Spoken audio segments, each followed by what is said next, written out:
Assalamualaikum warahmatullahi wabarakatuh. Kami dari kelompok 9 yang beranggotakan dua kelompok.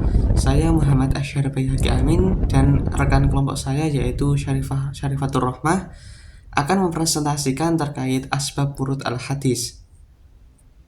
Yang pertama yaitu pengertian asbab wurud al-hadis. Secara bahasa, asbab wurud al-hadis terdiri dari dua kata, yaitu asbab yang berarti sebab-sebab dan wurud yaitu datang atau muncul. Jadi secara sederhana, artinya adalah sebab-sebab munculnya atau datangnya sesuatu. Nah, secara istilah, asbab wurud al-hadis bisa dipahami sebagai latar belakang atau konteks yang melatar belakangi munculnya sebuah hadis. Bisa berupa peristiwa tertentu yang terjadi, pertanyaan yang diajukan sahabat, atau situasi sosial itu yang membuat Nabi Muhammad SAW menyampaikan sabda, tindakan, atau ketetapan tertentu. Sederhananya, hadis tidak muncul begitu saja. Tanpa sebab, banyak hadis adalah jawaban atau respon Nabi terhadap sesuatu yang terjadi di sekitar beliau. Mengetahui latar belakang ini membantu kita memahami apakah sebuah hadis berlaku umum untuk semua orang dan situasi atau hanya berlaku khusus untuk kondisi tertentu saja. Selanjutnya yaitu manfaat mempelajari asbab wurud al-hadis. Yang pertama, menentukan takhsis pada hadis yang bersifat umum, membantu mengetahui bahwa hukum yang tampak umum sebenarnya hanya berlaku untuk kondisi atau kelompok tertentu. Yang kedua, membatasi pengertian hadis yang masih mutlak, yaitu menjelaskan batasan-batasan yang membuat makna hadis lebih spesifik dan tidak dipahami secara bebas. Yang ketiga, memperinci hadis yang masih bersifat global, yaitu membantu memahami rincian maksud hadis yang masih umum atau belum dijelaskan secara detail. Yang keempat, menentukan ada atau tidaknya nasih dan mansukh, yaitu membantu mengetahui apakah suatu hukum hadis masih berlaku atau telah digantikan oleh hukum yang datang kemudian. Selanjutnya yaitu 5. Menjelaskan ilat atau sebab ditetapkannya suatu hukum, yaitu menunjukkan alasan atau hikmah di balik penetapan suatu hukum dalam hadis. Yang keenam, menjelaskan maksud hadis yang muskil atau sulit dipahami, yaitu membantu memahami hadis yang tampak samar, sulit, atau seolah bertentangan dengan hadis lain. Yang ketujuh, membedakan hadis tasri'iyah dan af'al jibliyah, yaitu membantu membedakan antara tindakan Nabi yang menjadi syariat dan tindakan yang bersifat kebiasaan manusiawi. Nah, yang ke-8 yaitu membantu kontekstualisasi makna hadis di masa kini, yaitu memudahkan penerapan pesan hadis sesuai dengan kondisi dan kebutuhan masyarakat modern tanpa mengabaikan tujuan syariat. Masuk pada pembahasan selanjutnya yaitu terkait cara mengetahui asbab wurud al-hadis. Cara yang pertama, melalui riwayat hadis yang menjelaskan sebab kemunculannya. Informasi hadis yang diperoleh berasal dari para sahabat atau perawi yang menyaksikan langsung peristiwa yang melatar belakangi munculnya. Dalam beberapa hadis itu ditemukan riwayat yang menjelaskan bahwa Rasulullah SAW menyampaikan sabda sebagai jawaban atas pertanyaan sahabat, kemudian sebagai tanggapan terhadap satu peristiwa atau sebagai solusi persoalan yang sedang terjadi di tengah masyarakat. Contohnya dari Sayyidina Umar bin Khattab radhiyallahu an, Rasulullah SAW bersabda, "Innamal a'malu binniyati wa innama likulli imri'in ma nawa." Yang artinya, sesungguhnya setiap amal perbuatan pada itu bergantung pada niat dan setiap orang akan mendapatkan sesuai dengan apa yang ia niatkan. Ulama itu menjelaskan bahwa munculnya hadis ini berkaitan dengan peristiwa seorang laki-laki yang sedang berhijrah dari Makkah ke Madinah, bukan karena Allah dan juga Rasulnya, melainkan karena ingin menikahi seorang perempuan yang dikenal dengan nama Ummul Qais. Secara lahiriah, yaitu melakukan hijrah sebagaimana kaum muslimin lainnya, tetapi tujuan yang melatar belakanginya itu berbeda. Oleh sebab itu, Rasul menyampaikan hadis tentang niat untuk menegaskan bahwa nilai suatu amal ditentukan oleh tujuan yang mendasarinya. Yang kedua, melalui penjelasan para sahabat. Para sahabat merupakan kaum muslimin yang pernah bertemu atau bersamai Nabi Muhammad SAW dalam keadaan beriman, serta meninggal dunia dalam keadaan memeluk agama Islam pula. Kita ambil contoh yaitu dari Sayyidina Abdullah bin Umar radhiyallahu an. Rasulullah SAW bersabda, la bay'u ba'dukum ala ba'i ba'din, yang artinya janganlah sebagian kalian menjual di atas penjualan saudaranya. Hadis riwayat Imam Bukhari dan Muslim. Para sahabat menjelaskan bahwa hadis ini itu muncul karena pada masa itu terdapat praktik perdagangan yang kurang sehat di pasar Madinah. Ketika seorang pembeli sedang melakukan transaksi dengan seorang pedagang, datanglah pedagang lain yang menawarkan harga lebih murah atau barang yang dianggap lebih baik agar transaksi pertama itu dibatalkan. Praktik tersebut kan menimbulkan persaingan yang tidak sehat dan juga berpotensi merusak hubungan persaudaraan. Kemudian yang ketiga, melalui kajian sejarah atau sosiohistoris.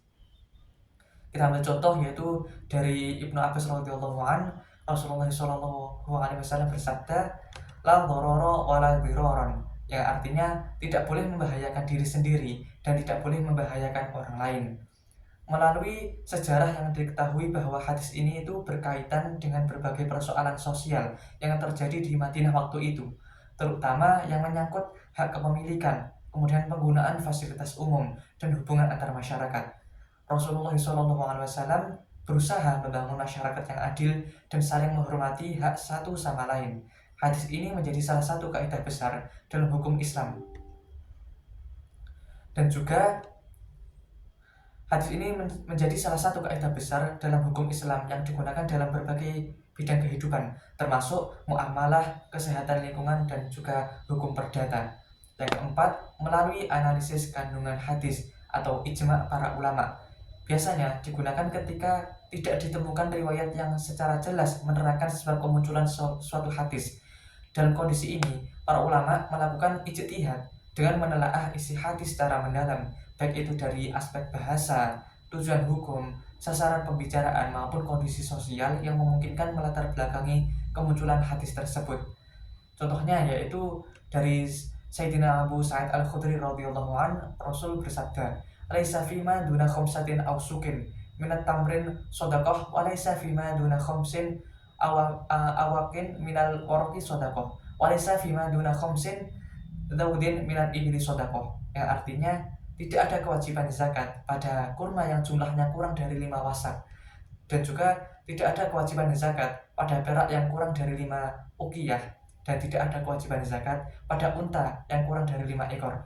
Hadis ini itu tidak ditemukan riwayat secara tegas yang menjelaskan satu peristiwa khusus yang menyebabkan Rasulullah SAW menyampaikan. Oleh karena itu, para ulama menggunakan metode analisis atau disebut ijtima', yaitu menganalisis kandungan hadis untuk memahami latar belakang kemunculannya. Dari hadis ini dapat dilihat bahwa Rasulullah SAW sedang menetapkan batas minimal atau disebut dengan nisab harta yang wajib dizakati agar kewajiban zakat tidak memberatkan masyarakat yang memiliki harta dalam jumlah sedikit. Dalam kondisi ekonomi masyarakat Arab pada masa Nabi, yaitu pada masa itu, para ulama menyimpulkan ketentuan nisab itu bertujuan menciptakan keadilan sosial. Orang yang memiliki kekayaan terbatas tidak dibebani kewajiban zakat, sedangkan mereka yang memiliki kelebihan harta diwajibkan membantu golongan yang lebih membutuhkan. Yang kelima, melalui perbandingan berbagai riwayat hadis. Kita langsung menuju ke contoh. Riwayat yang pertama yaitu dari Sayyidina Abu Hurairah radhiyallahu an, Rasul bersabda, "Man kana yu'minu billahi wal yawmil akhir falyakul khairan aw liyasmut." Yang artinya, barang siapa yang beriman kepada Allah dan hari akhir, hendaklah ia berkata yang baik atau diam. Riwayat yang kedua dari Sayyidina Abdullah bin Mas'ud radhiyallahu an yang berbunyi, laisal mu'minu bit-ta'ani walal la'ani walal fahishi walal badhi'i, yang artinya seorang mukmin bukanlah orang yang suka mencela, suka melaknat, berkata keji, dan juga berkata kotor. Hadis riwayat Imam At-Tirmidzi. Apabila kedua hadis tersebut dibandingkan, terlihat bahwa keduanya itu membahas tema yang sama, yaitu etika berbicara dan juga menjaga lisan. Riwayat pertama berisi perintah seorang muslim hanya mengucapkan perkataan yang baik atau memilih diam apabila tidak dapat berkata baik. Sementara itu, riwayat yang kedua menjelaskan bentuk-bentuk ucapan yang harus dihindari oleh seorang mukmin seperti mencela, melaknat, dan juga berkata kotor. Dengan mengumpulkan dan juga membandingkan kedua riwayat tersebut, para ulama memperoleh gambaran yang lebih lengkap mengenai tujuan Rasul dalam membina akhlak Islam. Perbandingan ini menunjukkan bahwa menjaga lisan bukan hanya berarti mengurangi berbicara, tetapi juga menghindari segala bentuk ucapan yang dapat menyakiti orang lain. Dari sini kan dapat dipahami bahwa salah satu konteks munculnya hadis-hadis tentang menjaga lisan adalah kondisi masyarakat yang rentan terhadap perselisihan akibat perkataan yang tidak terkontrol. Pembahasan selanjutnya yaitu pendekatan alternatif dalam memahami hadis. Yang pertama, berupa pendekatan kebahasaan atau linguistik. Melalui pendekatan ini, seorang peneliti atau ulama tidak hanya memahami arti secara literal suatu lafaz saja, tetapi juga memperhatikan kemungkinan adanya makna kiasan atau disebut dengan majaz. Kesalahan dalam membedakan makna yang hakiki dan juga makna majazi seringkali menjadi penyebab munculnya kesalahpahaman terhadap hadis. Salah satu contoh yang terkenal yaitu hadis yang diriwayatkan oleh Ummul Mukminin Sayyidatina Aisyah radhiyallahu an, yaitu dari Rasulullah SAW yang berbunyi asrakunna lahukun bi atwalakunna yadan qalat fakunna yatawalna aydihunna ayyatunna atwalu yadan qalat fakanat Zainab atwalana yadan li'annaha kanat ta'malu biyadiha wa tasaddaq, yang artinya dari Aisyah radhiyallahu anha, ia berkata bahwa Rasul bersabda, yang paling cepat menyusulku di antara kalian adalah yang paling panjang tangannya. Aisyah berkata, maka mereka istri Nabi saling mengukur tangan mereka, siapa di antara mereka yang paling panjang tangannya. Aisyah berkata lagi, ternyata Zainab. Hadis riwayat Bukhari dan juga Muslim. Hadis ini diriwayatkan oleh Imam Bukhari dan Muslim, yang pada awalnya para istri Nabi memahami hadis tersebut secara harfiah saja dengan mengukur panjang tangan masing-masing. Akan tetapi yang pertama wafat setelah Rasul adalah Zainab binti Jahsy, bukan istri yang memiliki tangan terpanjang secara fisik. Para ulama kemudian menjelaskan bahwa istilah tangan panjang dalam hadis tersebut merupakan majaz yang bermakna orang yang paling dermawan. Kemudian pendekatan yang kedua yaitu pendekatan budaya dan juga lokalitas Arab. Kita ambil contoh hadis dari Sayyidina Anas bin Malik, yaitu kan Nabi sallallahu alaihi wasallam yuftiru qabla an yusalli ala rotobatin fa illam takun rotobatin fatumayrat fa illam takun tumayratun hasawatin min ma'in. Dari Anas bin Malik, ia berkata, Nabi sallallahu alaihi wasallam biasa berbuka puasa sebelum sholat dengan rutob atau kurma basah. Jika tidak ada rutob, maka beliau berbuka dengan tamrun atau kurma kering. Dan jika tidak ada tamrun, beliau meminum seteguk air saja. Dalam hadis mengenai penggunaan kurma ketika berbuka puasa, Rasulullah SAW memang sering berbuka dengan kurma karena buah tersebut merupakan makanan pokok yang mudah ditemukan di Madinah. Akan tetapi, para ulama menjelaskan bahwa substansi hadis tersebut bukanlah kewajiban berbuka dengan kurma saja, melainkan anjuran untuk segera berbuka dengan makanan yang mudah dikonsumsi dan memberikan energi bagi tubuh.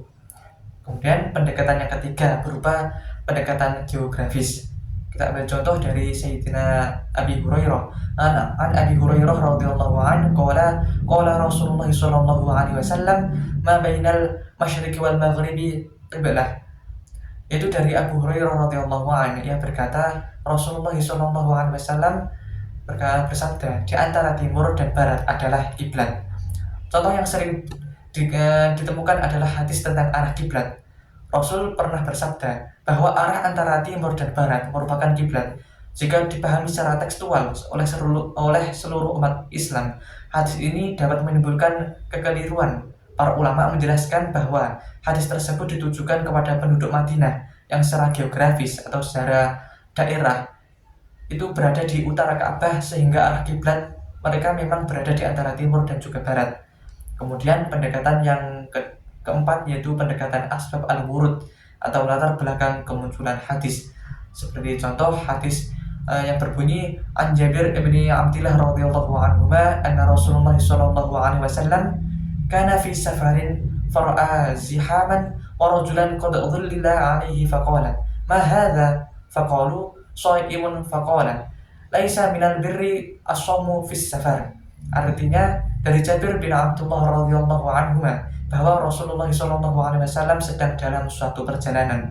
Lalu beliau melihat kerumunan orang dan seorang lelaki yang sedang dinaungi.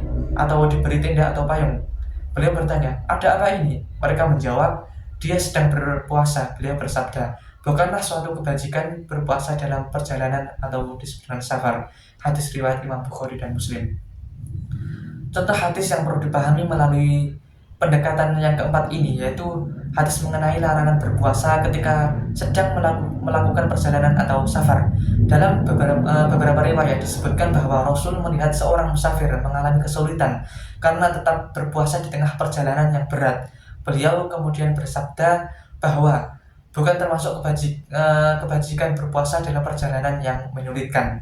Jika hadis tersebut dipahami atau dipahami secara intelek saja tanpa mengetahui sebab kemunculannya, maka seseorang dapat menyimpulkan bahwa puasa ketika berpergian selalu dilarang. Padahal larangan tersebut berkaitan dengan kondisi tertentu yang menyebabkan kesulitan yang sangat berat. Para ulama memahami bahwa hukum puasa bagi musafir bergantung pada tingkat kesulitan yang dialami. Pendekatan asbab al-wurud ini membantu menghindari pemahaman yang terlepas dari konteks sejarah lahirnya hadis. Pendekatan yang kelima yaitu pendekatan ilat al-hadis. Ilat berarti alasan atau hikmah yang menjadi dasar suatu ketentuan dalam hadis. Seperti contoh hadis yang berbunyi ma asfala minal ka'baini minal izari fafinnari, yang artinya kain yang dimaksudkan di sini yaitu sarung atau celana yang berada di bawah mata kaki, maka tempatnya adalah di neraka. Contoh adalah hadis larangan menjulurkan pakaian hingga menyentuh tanah. Sebagian orang memahami hadis ini secara tekstual saja sebagai larangan yang mutlak. Namun, melalui beberapa kajian terhadap berbagai riwayat lain, para ulama menemukan bahwa larangan tersebut berkaitan dengan sikap sombong yang ditunjukkan oleh sebagian orang Arab ketika mengenakan pakaian yang panjang. Seperti contoh, la yang durullaha illa man jarra thawbuhu khuyala, yang artinya Allah tidak memandang dengan pandangan rahmat kepada orang yang menjulurkan pakaiannya karena sombong. Dengan mengetahui ilat hadis, dapat dipahami bahwa yang menjadi inti larangan adalah kesombongan, bukan semata-mata panjang pendeknya pakaian. Pendekatan ini kan menunjukkan bahwa tujuan syariat lebih penting daripada sekedar memahami teks secara literal saja. Kemudian pendekatan yang keenam yaitu pendekatan jam'al riwayat, menghimpun seluruh riwayat. Memahami hadis tidak cukup hanya berdasarkan satu riwayat saja, tetapi perlu mengumpulkan seluruh riwayat yang berkaitan agar diperoleh gambaran yang utuh. Contohnya adalah hadis mengenai doa kunut dalam sholat subuh. Sebagian riwayat menunjukkan bahwa Rasulullah SAW melakukan doa kunut, sedangkan riwayat lain menunjukkan bahwa beliau meninggalkannya. Dengan mengumpulkan seluruh riwayat tersebut, para ulama dapat memahami bahwa praktik kunut memiliki konteks dan juga kondisi tertentu, sehingga perbedaan pendapat di kalangan ulama dapat dijelaskan secara ilmiah. Yang ketujuh, pendekatan maqasid al-sunnah. Seperti contoh hadis yang berbunyi, "Ana Rasulullah SAW akilar riba wa mukillahu wa katibahu wa syahidaihi wa qawlahum sawa'un." Yang artinya Rasulullah SAW melaknat pemakan riba, yang memberinya, penulisnya, dan dua saksinya. Beliau bersabda, mereka sama-sama. Hadis riwayat Muslim. Sebagai contoh, berbagai hadis mengenai transaksi ekonomi tidak hanya mengatur bentuk transaksi tertentu, tetapi bertujuan menciptakan keadilan, menghindari suatu penipuan, dan melindungi hak-hak masyarakat. Oleh karena itu, ketika muncul bentuk transaksi baru pada era modern ini, para ulama dapat menggunakan pendekatan maqasid untuk menilai apakah transaksi tersebut sejalan. Dapat diambil kesimpulan bahwa asbab al-wurud itu memiliki peran yang sangat penting dalam memahami hadis secara benar dan juga jelas. Dengan mengetahui latar belakang kemunculan hadis, kita dapat memahami maksud Rasul secara lebih tepat serta menghindari kesalahan dalam penafsiran. Selain itu, berbagai pendekatan dalam memahami hadis membantu menjadikan ajaran Nabi tetap relevan dengan perkembangan zaman tanpa menghilangkan nilai-nilai dasarnya. Asbab al-wurud dan metode pemahaman hadis perlu terus dipelajari agar hadis dapat dijadikan pedoman hidup dan sesuai dengan tujuan syariat Islam. Sekian dari kami. Wassalamualaikum warahmatullahi wabarakatuh.